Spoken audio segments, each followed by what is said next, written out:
Hello guys! May nagtanong sa akin kung saan daw pwede makakuha o maka-download ng mga sound effects na ginagamit sa pag-edit ng video.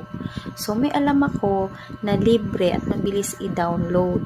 So, dito rin kumukuha yung mga sikat na mga vloggers. Dito sila nagda-download kasi talagang mabilis lang siya guys at libre lang siya. So, tuturuan ko kayo. So, ito, click mo lang yung Google. Tapos, search mo dyan is My Instance. So, ayan. Search mo. Then, click mo. Pag lumabas, ayan na, My Instance.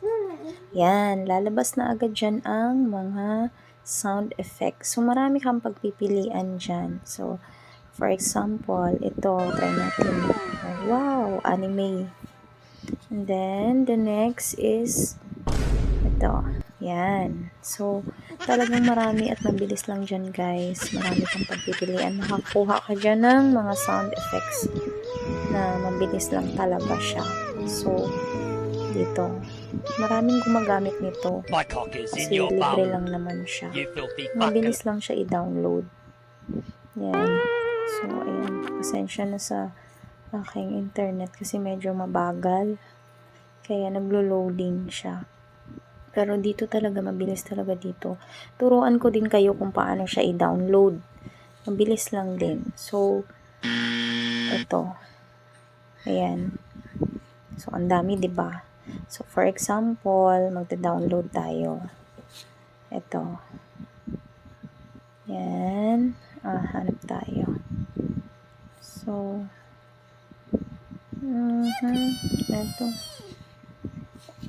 Ayan.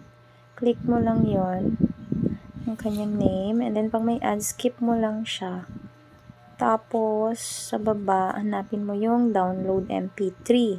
So, ayan. Then, download. Ayun, o. Diba? Okay na. Then, click mo yung open. Ayan. So, try natin. See? Yan na. Nandiyan na yun sa phone mo. Magagamit mo na siya pang edit, guys. So, yun. Diba? Sobrang dali. Doon din ako nagda-download ng mga ginagamit ko sa mga videos. Kasi sobrang bilis lang talaga niya. Sana makatulong sa inyo at sana share nyo rin kung may mga alam kayong pwedeng gamitin para makatulong sa kapwa.